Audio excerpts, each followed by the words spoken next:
Hey there. So I'm going to try and show you how I'm setting this on-cue system up. I made a real simple example of this one controller and one wall unit. I don't know if that's what you call them, but I'm calling that the other control and the other wall unit.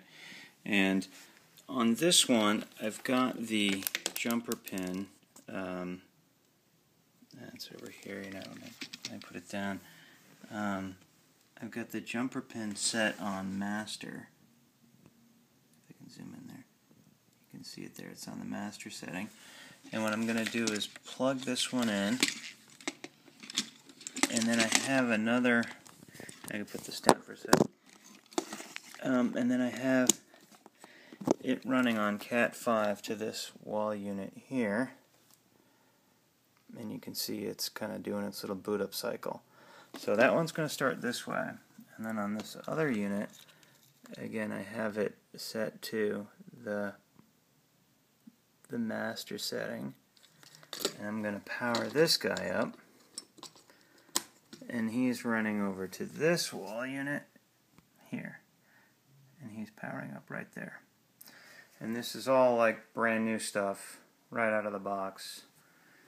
And you can see this guy's up and running. Okay, so he's just fine. So this one's fine. And then this one over here is almost up and running. And I'm doing them separately just so you can see that all the equipment seems to be working. I think it's just how I'm doing the networking that's not working. So we're going to give this guy 1 sec to start up. Okay, and now you can see he seems like he's fine. So I've got these two separate systems, this one over here and this one over here. Now I want to connect them. So the first thing I'm going to do is power this guy off, turn him over, and then I'm going to flip this from the master to what I think is the slave 1 setting. Sorry for the bad camera work here. Okay, now this is important, so I want to try and get a good shot, because maybe I'm doing this wrong. It's on the two left pins there of that 6. And that, I believe, is slave 1. And so now I'm going to take another Cat 5 cable here, and I'm going to plug the Cat 5 cable from the out box on this master to the in plug over here, which I think is slave 1. Let me just plug that in, and I will show you how I have it set up. Go on. Okay, so now I went, this one was the one that was still on the master. This is going from the out, and then it's Cat 5, and it runs over here, and it goes to the in plug on this one. Okay, now I'm going to turn it all off and reboot the whole thing. So this one's unplugged, and you can now see that this guy is going through his startup cycle again, and I'll wait till he's fully up and running, and then I will power up the other unit. And I keep getting this maddening jumper pin incorrect or something setting, and I don't know if I'm doing this wrong, but it seems like it ought to be okay. But anyway, and it's just doing its last little startup here. Okay, alright, so you can see that's working. So now I'm going to go power up this one over here. Plug in the power, and you can see that one's initializing.